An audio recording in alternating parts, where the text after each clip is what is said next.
I was telling you when it came down to money,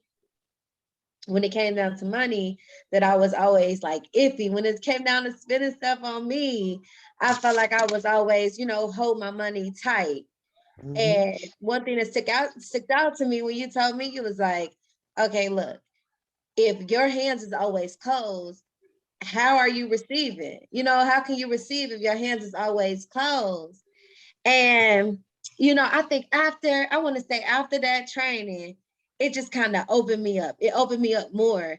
I was like giving. I gave as, more than I would ever give. And I was just donating to so much stuff, just planting those seeds. When you were talking about planting seeds and just, Mm-hmm. giving Johnny with your Appleseed. heart. Yeah. And I was able to just, I was just giving, and it felt so good because I was telling you that I was afraid to go back from where I started. And I was still stuck in that mentality of me still trying to make it, and then realize that I've already made it. I'm already, where I want to be. And, Right. I'm more than happy and blessed and thankful for that. But I still had the mentality of, I have to get it, or I have to keep, I have to keep going because I'm not there yet. And then after the training, it realized like, dang, I'm actually here. I worked so freaking hard to get here, and I'm here. So, Mm-hmm. I just opened my hands, I was opening my hands. And the more I opened my hands, the more I was able to give, give, give. And let me tell you, my receiving game is so strong. All right. I was giving with no intentions of getting anything in return. I was just giving. And man, God is so good. Okay. That's it. That is it. I'm trying to tell y'all. And it's so counterintuitive. But to see, but you just proved my theory about. And it goes back to what Phil's question is: why he keeps seeing the wall, why he keeps running to the wall. She kept still seeing herself as being trapped, even though she didn't already hit the financial freedom mark. But as long as you think you trapped, you trapped. When Yeah. you climb over that wall, you can't go back. You don't want to go back. Right. It's like when you upgrade. So here's a funny thing, a materialistic thing. So I remember getting my, I had went from I think a Volvo to a Benz, and as a matter of fact, my daughter taught me this lesson. She had she wrecked her car. And I told her, we have a dealer, a broker. And I said, call Mark and get a car replacement because I ain't got time to fool with you. And she said, okay. So Mark calls me. He said, hey, listen, where you want me to deliver her car? And I said, oh, what did she get? Because I didn't check. And he said, oh, she got an ML350. And I was like, what? An ML350? I said, man, I know you ain't ordered no Mercedes truck for no teenager. He said, well, she said you told her to call me and get something new. I said, yeah, I did, but why would you order her ML350? I said, no, hold on, partner. I ain't doing that for her. So I called her. I said, what is your problem? Why in the world would you order ML350? She said, well, every time you get a new car, you get an upgrade.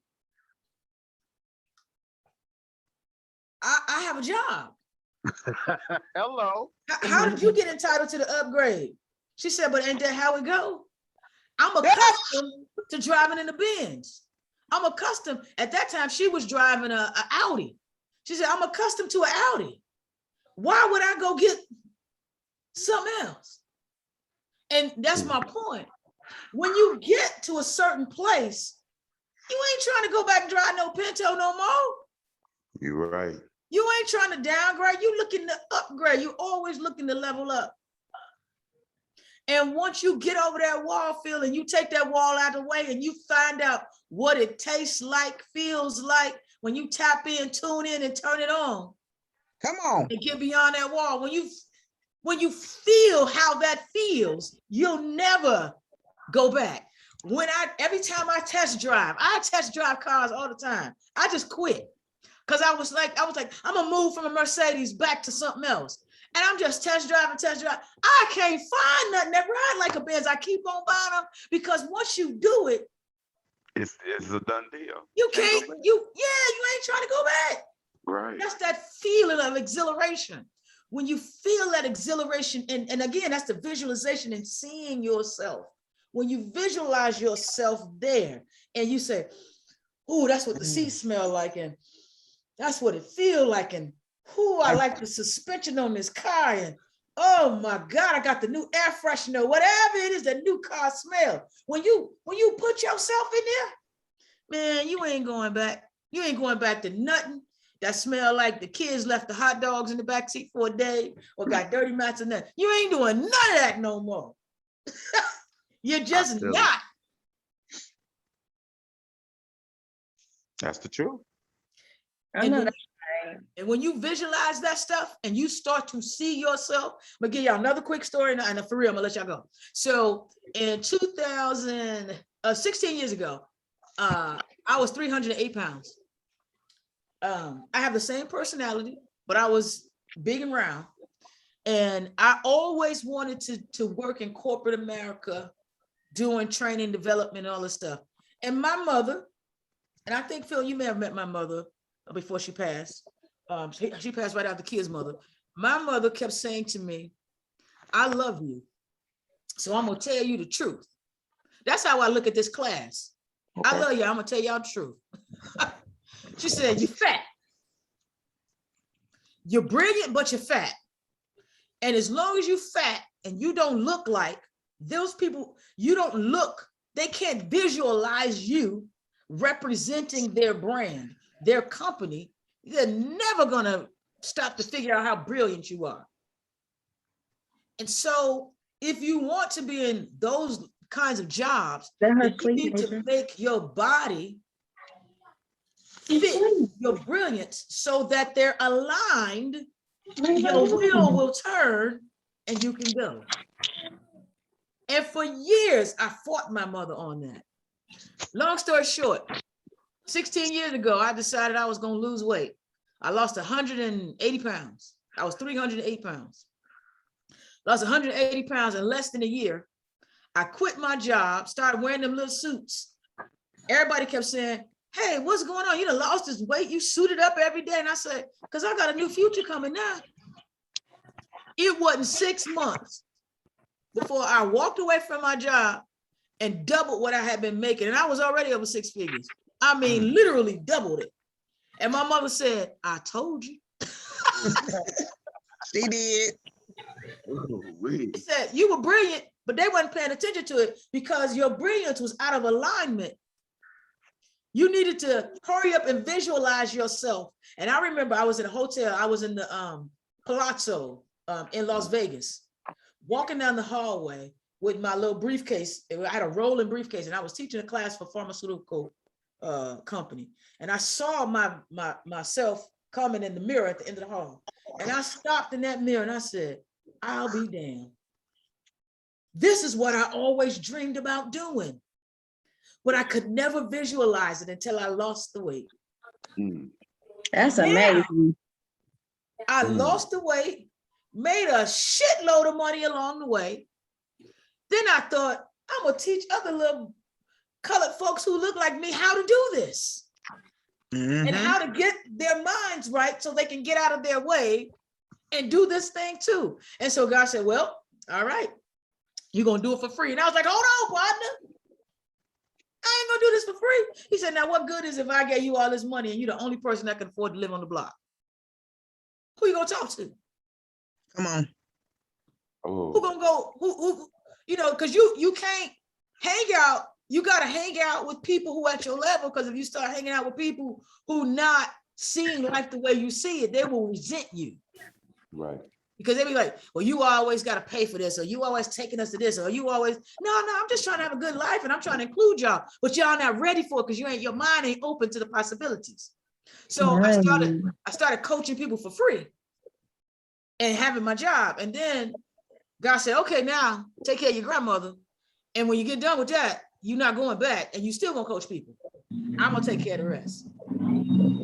And that's where I'm at. It worked. And I done said like 3 times tonight, it ain't never been better. You most certainly got a gift. Well, I appreciate that. Thank you. Yeah, you do. You definitely got to give. You know, especially with our body sculpting sessions. Ooh, you used to just touch me in places. You used to just, touch it. Oh my God. That was suspect when she said that, wasn't it? No, LaShondra did the touching. I'm the client. LaShondra, I really do love you, girl, but do not make me have to fight you about that little short one, okay? Only I gets to touch. Right. Okay, look, when She's like LaShondra. come up, she Let me word that. Yo. Touch me in places with your words. With your words. Woo! Hey, you starting some problems over here. Look, that's some steam. That's some steam. I don't think I'm in my truck. Dude. I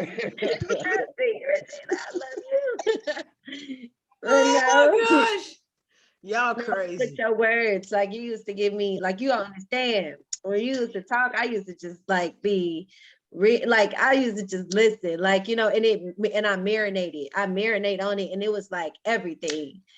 Even about the car seat. You remember the conversation about the car seats? Okay, you remember that? Remember that? Uh-huh. After we talked, yep, I got it done. And then I had bought two extra ones and gave them away. So that was everything, There you go.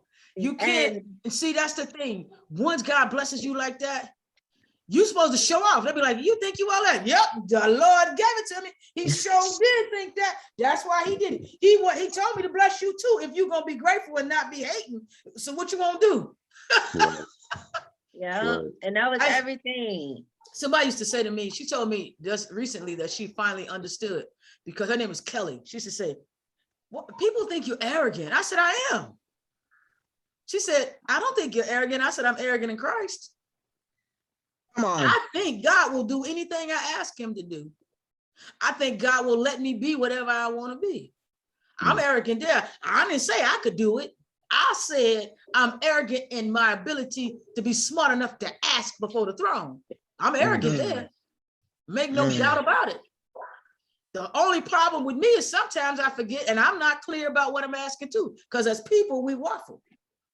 But anytime you're clear and you, LaShondra, anytime you write it down, right? Yeah, write it down. You clear and you write it down, you will find yourself coming in there going, check. Yep.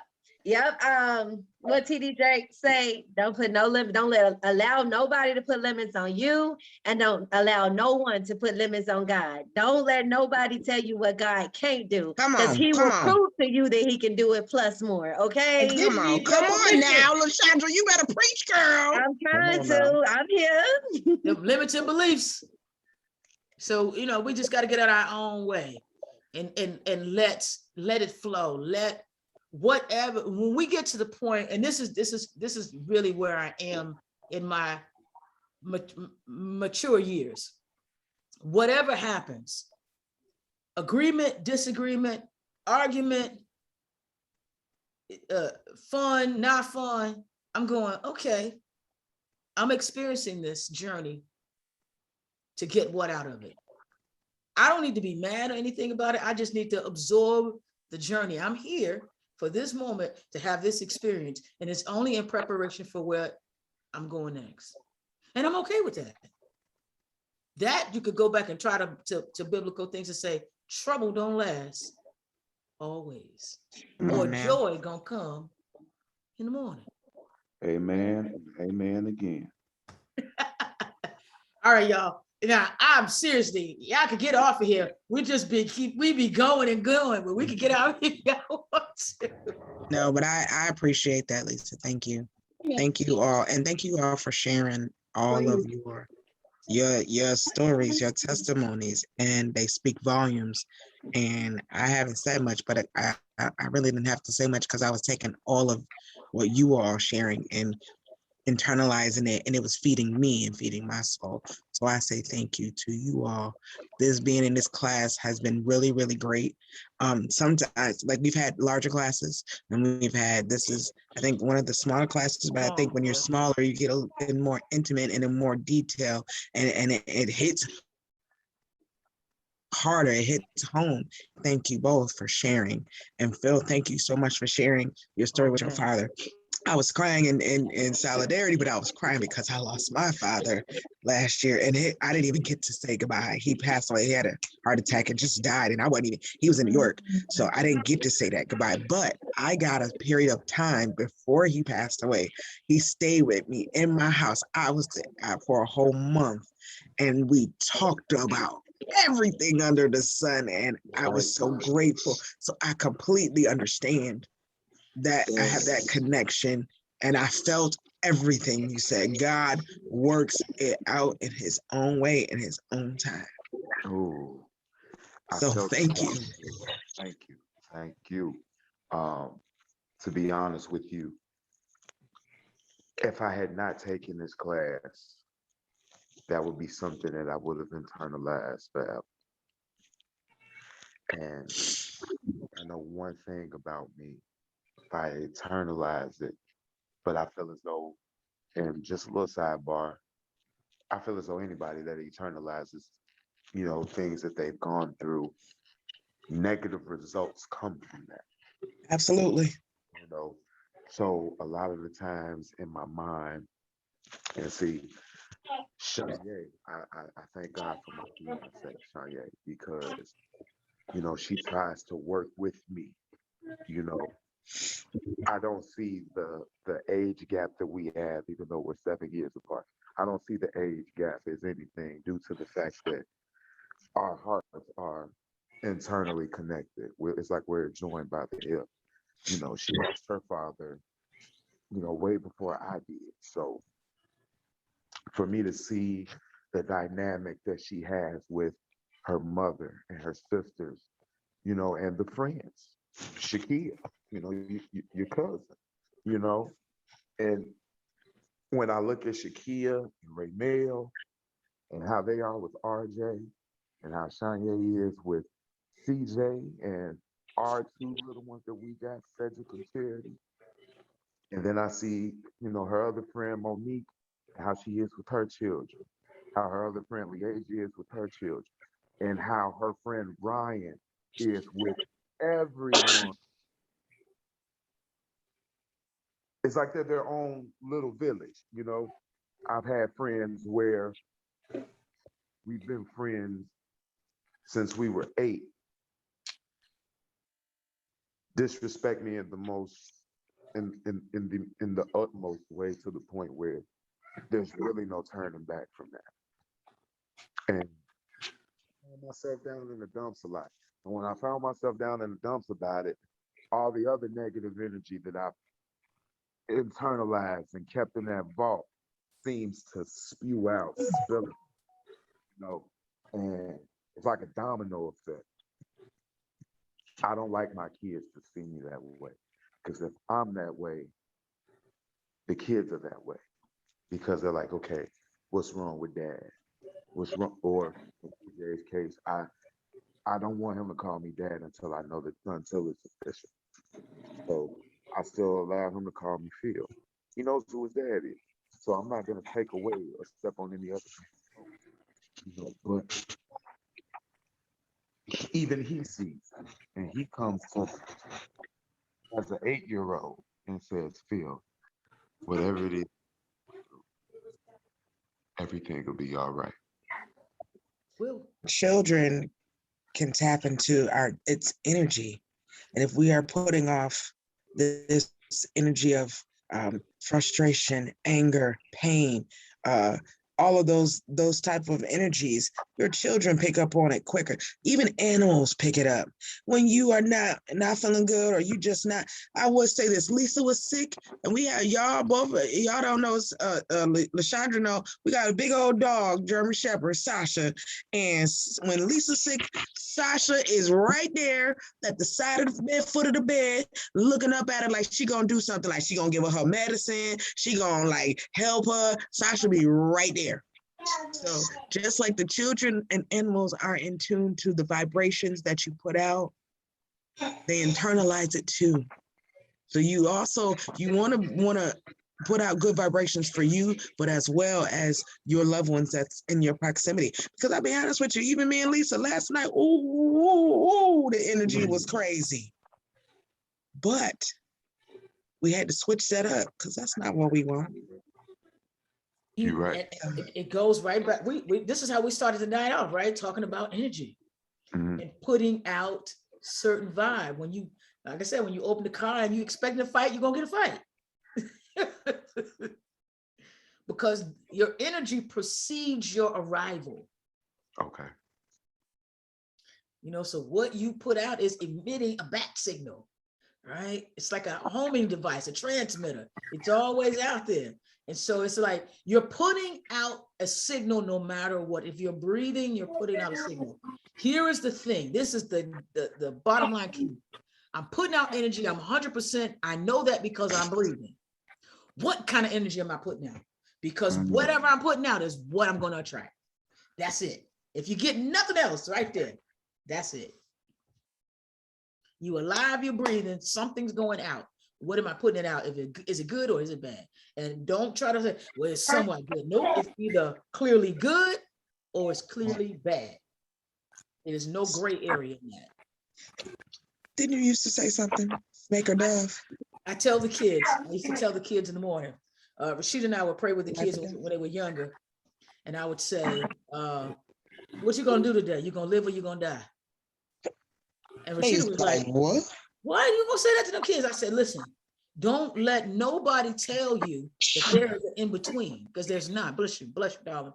There's no in-between. Think about this.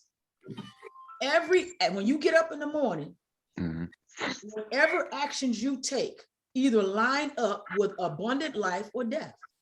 There are no other two roads. You're either saying, I'm going to do this. This is going to empower me or bless and empower somebody else. Or I'm going to do this and I'm going to be full of self-doubt and I'm going to hurt somebody. But there's no two roads. There's either life or death. Right. What we get in trouble is we think, oh, if we steal a little bit, if we cheat a little bit, if we do this a little bit, if we act nasty a little bit, there ain't no such thing. When you act nasty towards somebody, that's death. Because you ain't supposed to be nasty. So you're not breathing life. You're not encouraging anybody.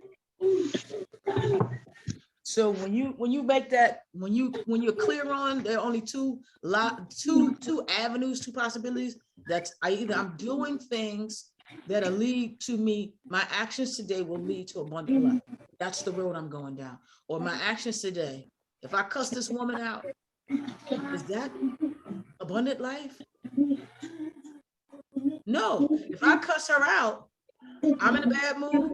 She in a bad mood. She tells somebody else who's gonna be in a bad mood. So that's not, no. So here are my choices. She said this to me. I can cuss her out and have a domino effect from that. Because right, when you cuss somebody out, it goes on and on. Or I can have this reaction and that have a domino effect. Which domino effect do I want? The positive. That's it. If you just remember that every day, that changes everything right there. It's just the whole paradigm. So I used to tell them in the morning, what you gonna do, live or die today? And at first, Rashida was like, I just can't get what you asking my kids anymore. Hey, they gonna be all right. I used to make them practice in the morning. After we say our prayer, y'all gonna live or die. Try to make good decisions so you can live a good life today. Or and I used to tell them, you have to remember two things. You belong to the king and you're brilliant. I'm a king's kid and I'm brilliant. I don't care nothing about somebody telling you cute. Cute ain't gonna help your ass. So that's how we did it every morning. They used to do it every morning before they went up to school. They do it every night before they went to bed. And as a matter of fact, my daughter has it tattooed on her arm right there. So that she's beautiful. Well, no, I said she's beautiful and brilliant. Yeah.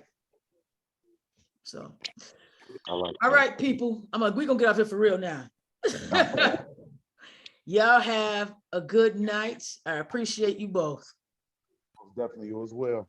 All Good night. right. Thank you, you too. I do appreciate you. Get your homework done, and I will see you on graduation day. Wait, what's the homework? LaShondra.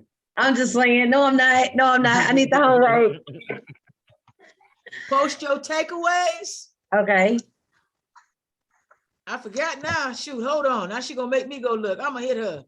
I know. List your takeaways and celebrate is what you gotta do in the chat. And then for the individual, work on your wheel of life. Apply your core The 5 values. letters, the 5 words. Yep, to your wheel of life.